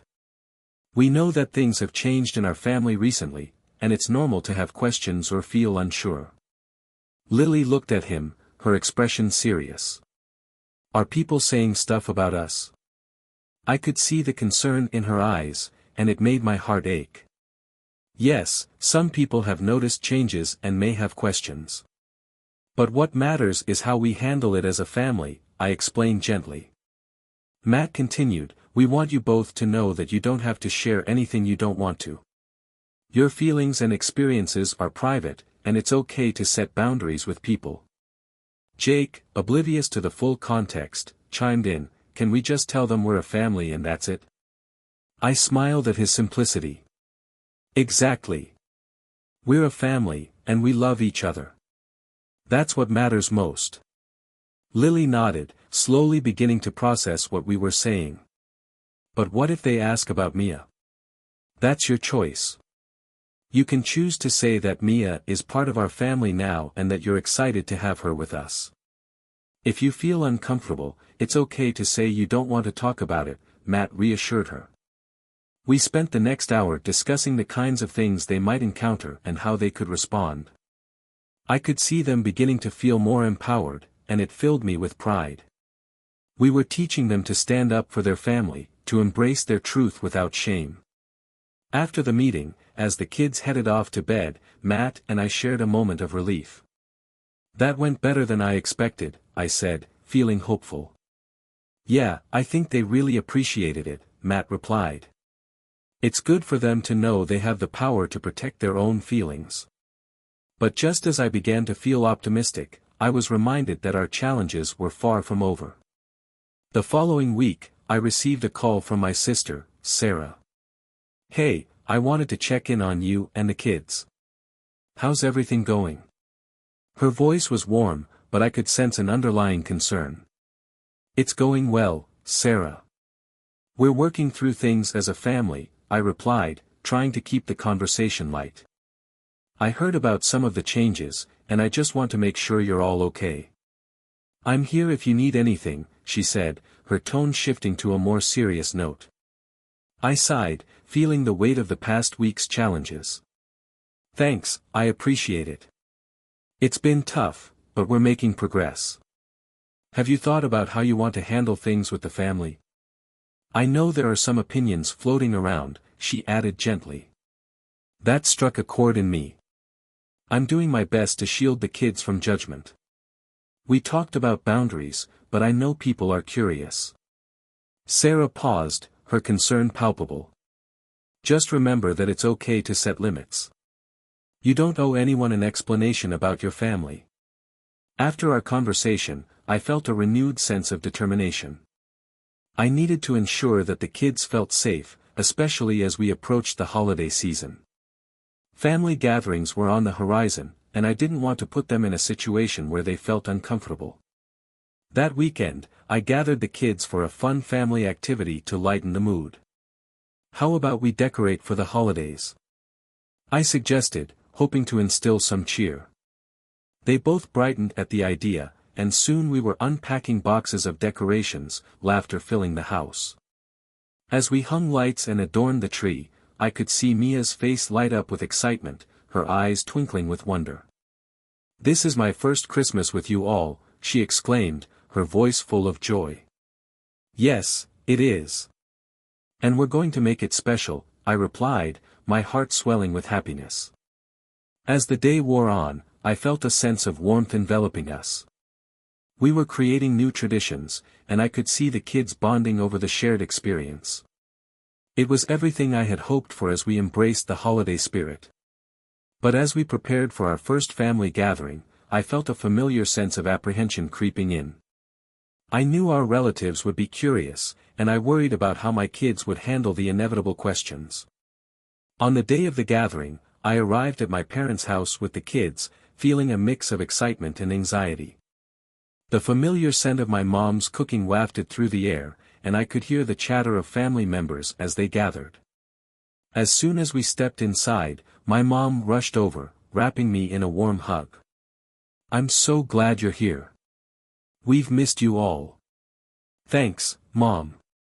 It's good to see everyone," I replied, trying to maintain a positive demeanor.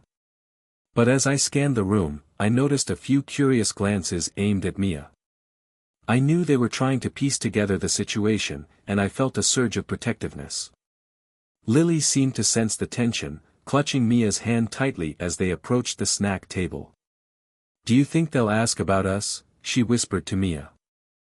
"I don't know," Mia replied, her voice barely above a whisper. I knelt beside them, offering reassurance. "Remember, you can choose what to share. Just be honest about how you feel, and I'll be right here if you need me." As the gathering unfolded, I could see a mix of excitement and anxiety in the air.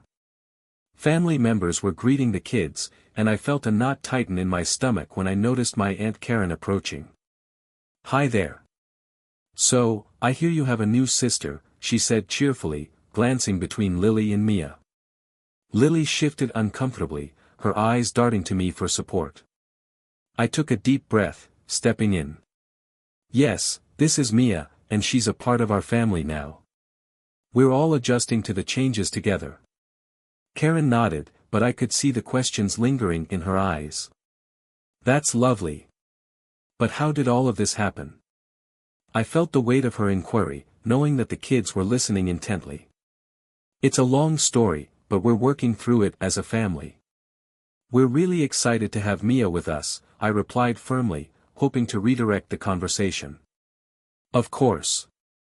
It must be a big adjustment for everyone," Karen said, though I could tell she was still curious.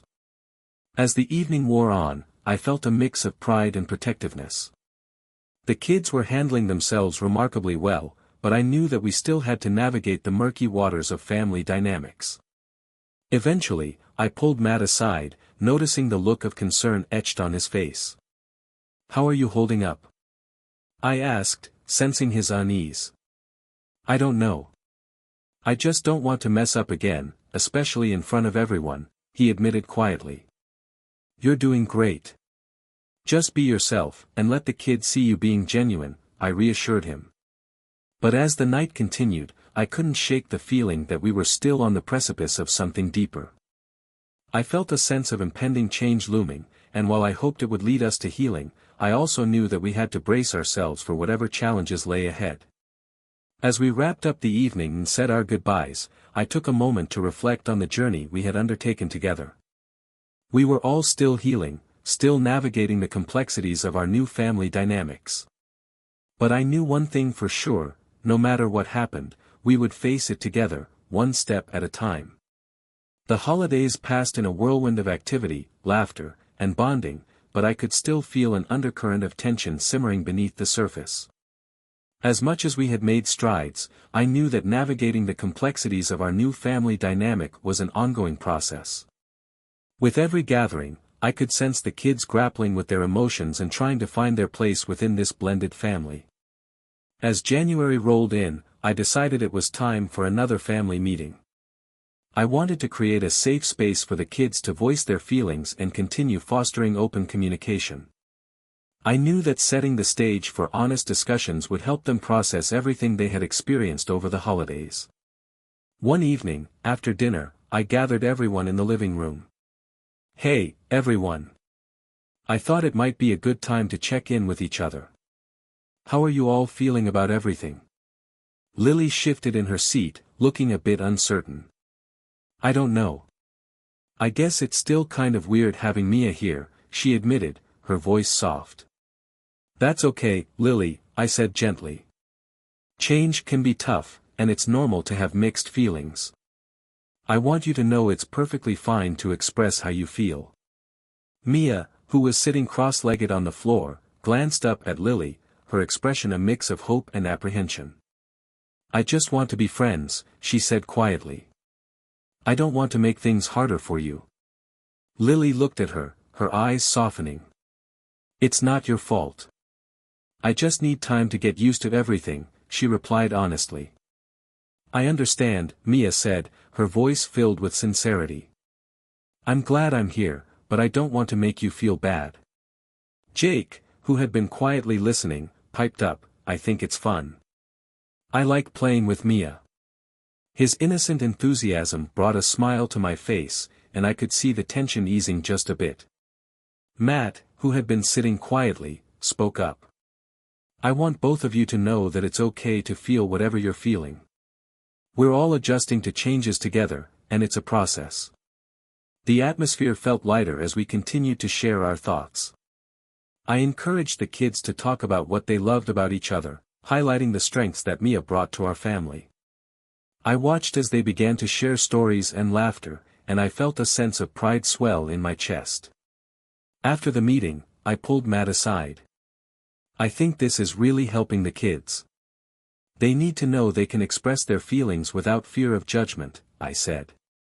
Yeah, I agree. I'm glad we're doing this, he replied, looking relieved. I want to make sure they feel supported.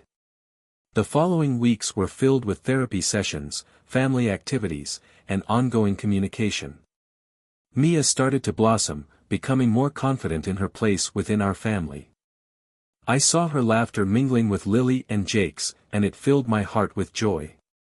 However, just as I began to feel a sense of stability, I received a call from my sister Sarah again. Hey, I wanted to check in and see how things are going. Have you thought about how you want to handle any family events coming up? Her question struck a chord.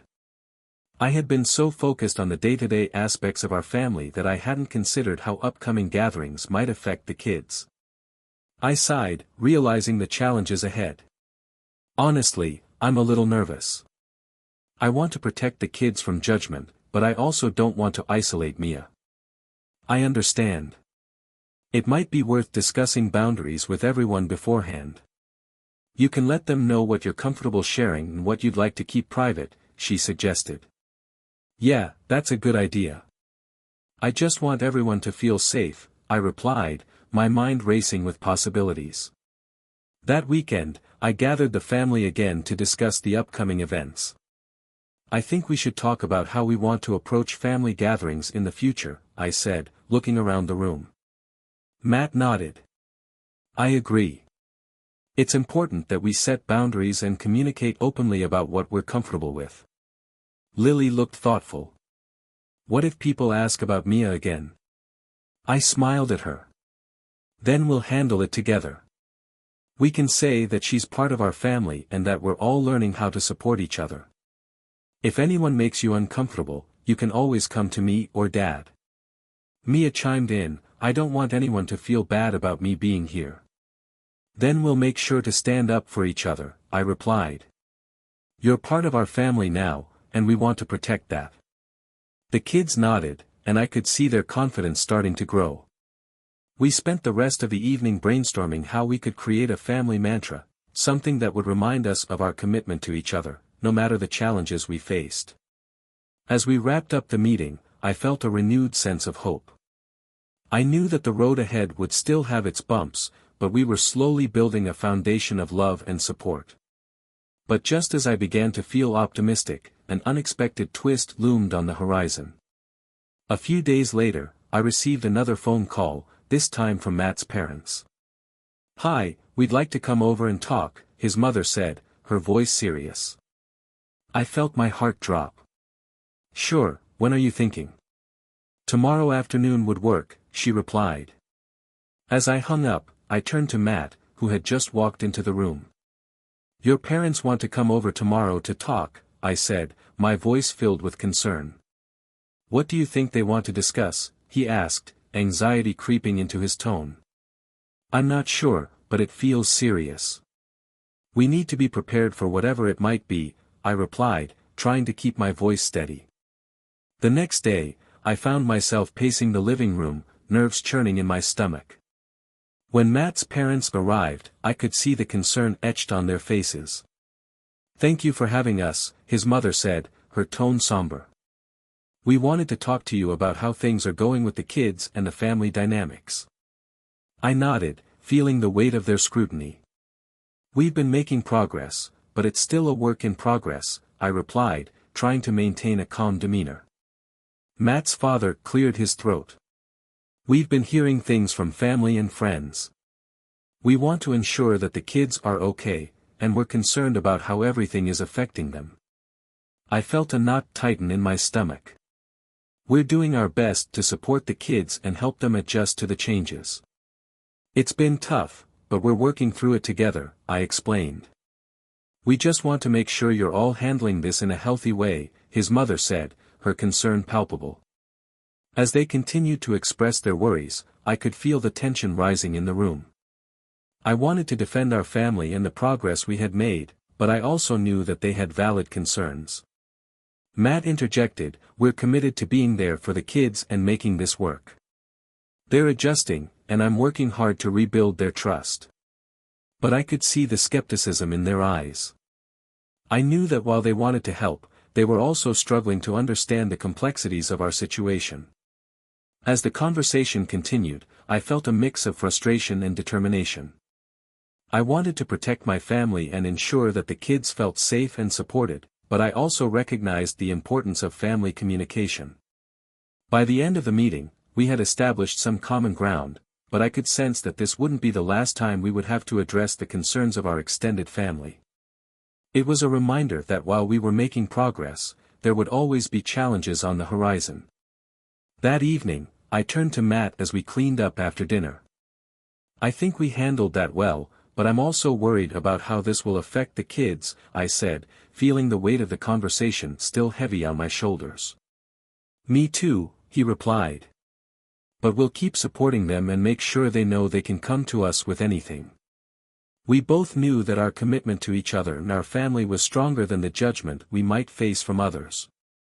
Together, we would weather any storm that came our way, and I felt a renewed sense of hope as we moved forward.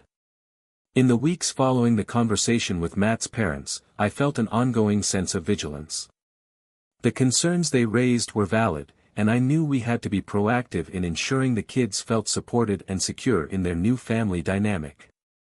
With each passing day, I grew more determined to foster an environment where everyone felt safe to express their feelings and navigate the complexities of our situation. One Saturday morning, I decided to organize a family outing to the local zoo. I wanted to create positive memories and reinforce the bond between all of us, especially since we had faced some emotional hurdles recently. "How about a trip to the zoo today?" I proposed excitedly at breakfast. The kids' faces lit up with joy. "Can we see the elephants?" Jake shouted, bouncing in his seat. "And the penguins. I love them." Mia added, her eyes sparkling with excitement. Lily smiled, looking more enthusiastic than she had in weeks. "That sounds awesome. I can't wait to take pictures." As we loaded into the car, I felt a wave of optimism wash over me. This was our chance to escape the weight of our worries, if only for a little while. We arrived at the zoo, the sun shining brightly and the sounds of excited children filling the air. We spent the day exploring exhibits, sharing laughter, and taking goofy photos. I could see the kids beginning to bond as they shared their favorite animals and experiences. Matt, too, seemed to be reveling in the moment, joking and playing with them, which warmed my heart. As we gathered around the elephant enclosure, I watched Mia's face light up with wonder. "Look at how big they are," she exclaimed, pointing excitedly. "They're so cool. I want to ride one."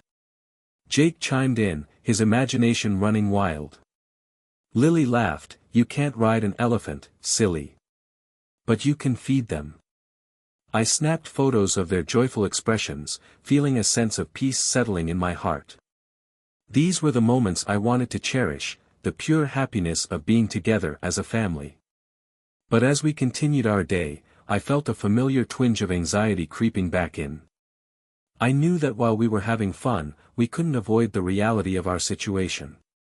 I had to be prepared for any questions or judgments that might come from extended family members when we returned home. That evening, as we sat down for dinner, I decided to check in with the kids. "How did everyone like the zoo today?" I asked, eager to hear their thoughts.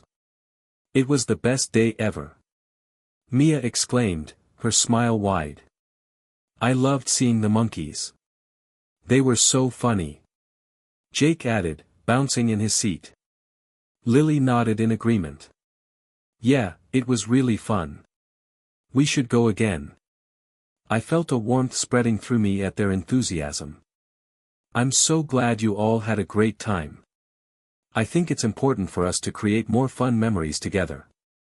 Matt looked at the kids with pride. I agree. Family outings are something we should make a regular thing. It helps us bond.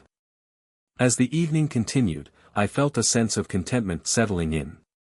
But just as I was beginning to relax, I received a message from Sarah.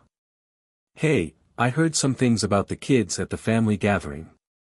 I think it would be good for you to know. My heart sank, and I immediately felt a sense of dread. What do you mean? I texted back. It's just some chatter about Mia and the situation with Matt. People are still curious, and I think it's impacting the kids more than you realize, she replied. I felt the weight of her words pressing down on me. Thanks for letting me know. I need to talk to them about it, I replied, my stomach knotting with anxiety. After dinner, I gathered the kids in the living room, feeling a mix of determination and apprehension. Hey, I wanted to check in with you all about something important, I began, trying to keep my voice steady.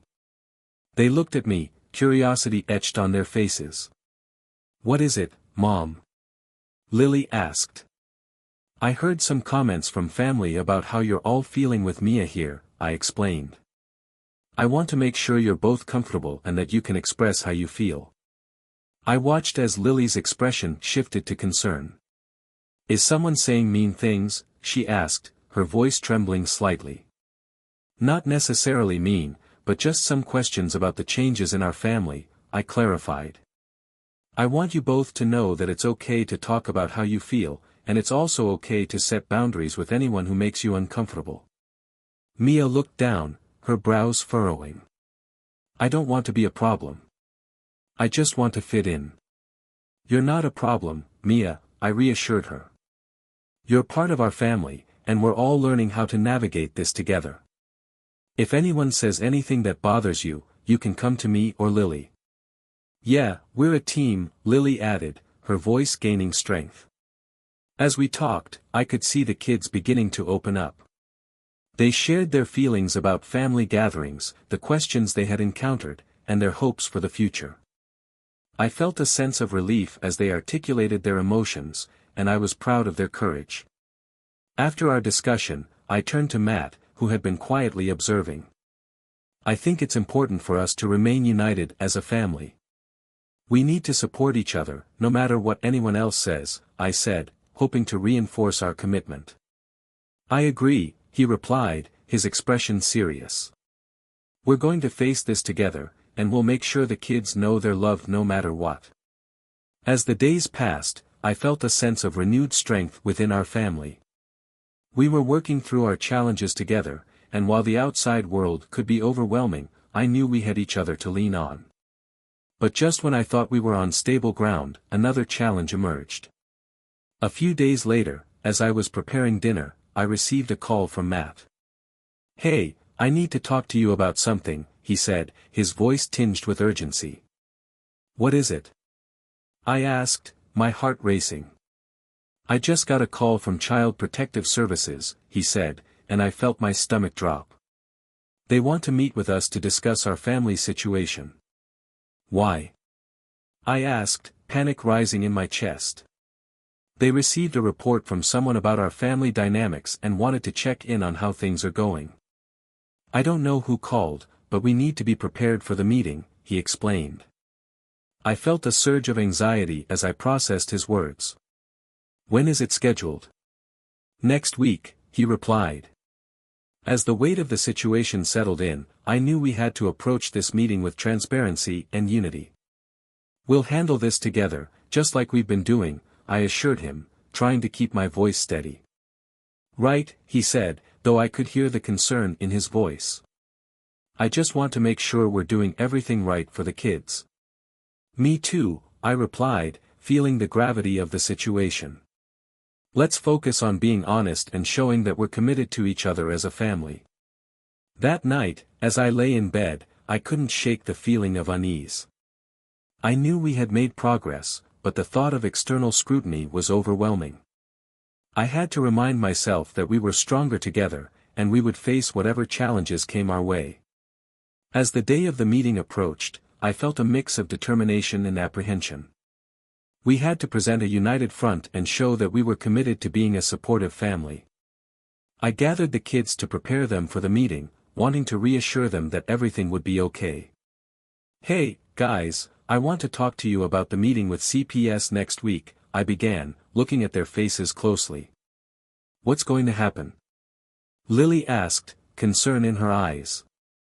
"They just want to check in on how our family is doing," I explained. "It's important that we show them that we're a loving family and that we're working together." Mia nodded, though I could see a hint of worry on her face. "Will they think I'm a problem?" "Not at all," I reassured her. "You're not a problem, and you're part of our family. We're all in this together, and we'll handle any questions they might have." The kids seemed to settle a bit, but I could still feel the weight of the upcoming meeting pressing down on me. I wanted to make sure they felt safe and secure, no matter what. The day of the meeting arrived, and I could feel the tension in the air. As we sat down with the CPS representative, I took a deep breath, reminding myself to stay calm and focused. "Thank you for coming in," the representative said, her tone professional but warm. "I just wanted to check in on how the family has been doing since the changes. I understand there have been some adjustments." As we discussed our family dynamics, I felt a mix of pride and anxiety. I wanted to convey the love and commitment we had for each other while addressing any concerns they might have. After the meeting, I could see the relief on Matt's face. "I think we did okay," he said, a hint of optimism creeping into his voice. "Yes, we did," I replied, feeling the weight begin to lift. "We're making progress, and..."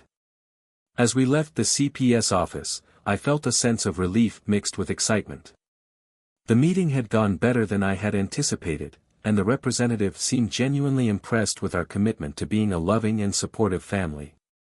As we walked to the car, I glanced at Matt and the kids, my heart swelling with pride.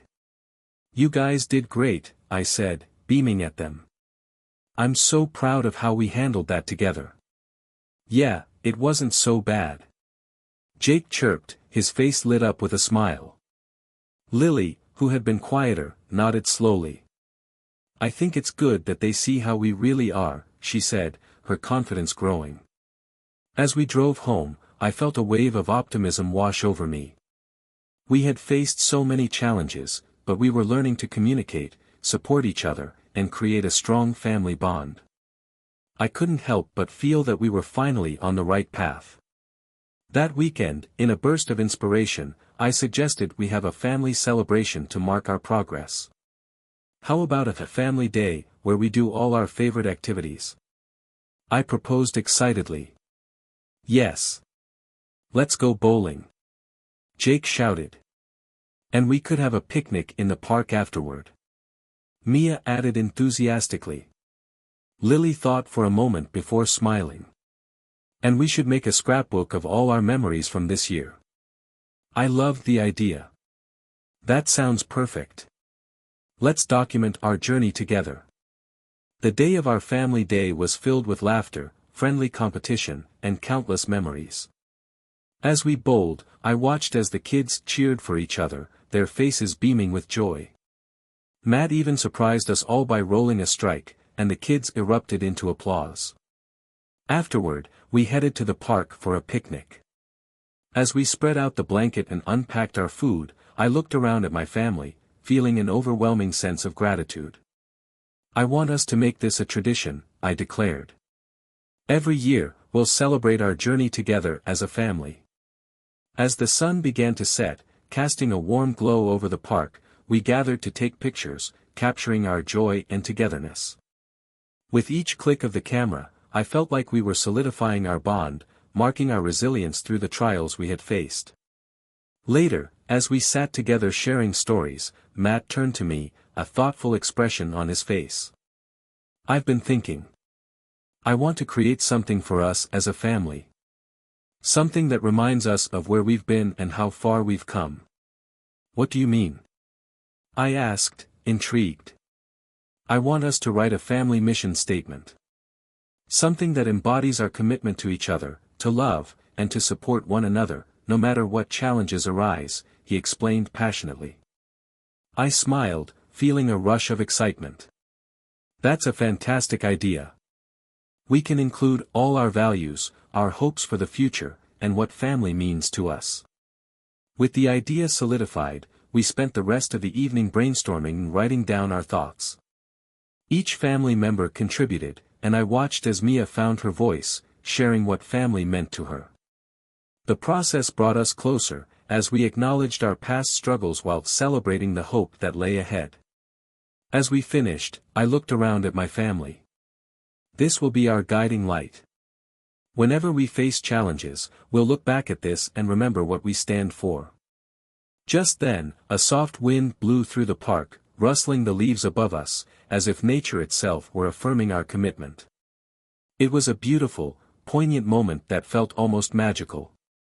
In the following months, we continued to strengthen our family bond. We embraced new traditions, and our mission statement became a source of inspiration. Whenever doubts or challenges arose, we turned to it as a reminder of our resilience and love for one another. But just as we began to feel like we had truly turned a corner, an unexpected twist emerged. One day, as I was sorting through old family photos, I stumbled upon a hidden letter tucked away in a book. It was from Matt's late mother, written just before she passed away. Curiosity piqued, I opened it and began to read. The letter spoke of love, family, and the importance of unity.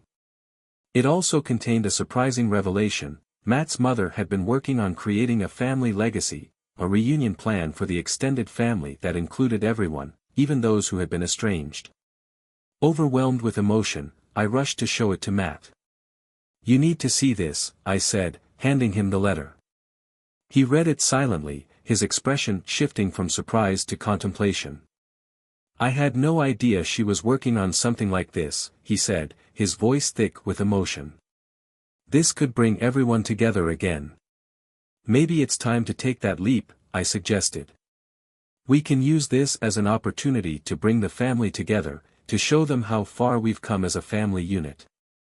Matt nodded, determination gleaming in his eyes. "You're right. We can set a date for the reunion and invite everyone. This could be a fresh start for us all." We began planning the reunion, reaching out to family members, and putting together an itinerary that honored the journey we had all been through. As the date approached, I felt a mix of excitement and apprehension, but I knew that this was a chance to unify our family and showcase the love we had cultivated. When the day finally arrived, the park was filled with laughter, smiles, and the joyful chatter of family members reconnecting. As I looked around, I felt a sense of completeness wash over me. The kids were running and playing, laughter echoing around us, and Matt was engaging with relatives, his demeanor filled with warmth and confidence. As the sun set, we gathered for a group photo. I stood with my family, feeling a wave of gratitude for the journey we had undertaken together. It had been a challenging path, but we had emerged stronger, more united than ever. As the camera flashed, I realized that this moment would be etched in our family history, a testament to our resilience, love, and commitment to one another. It was a beautiful reminder that even through the darkest times, we could find our way back to the light. Together, we had created a legacy that would last for generations, and I felt a deep sense of peace. No matter what challenges lay ahead, we would face them together as a family, bound by love and a shared commitment to one another. And in that moment, surrounded by the people I cherished most, I knew that our story was far from over. It was just the beginning of a beautiful journey that lay ahead. Thanks for watching. Like and subscribe to the channel to watch my next videos and share with me your opinion, what you would do in my place.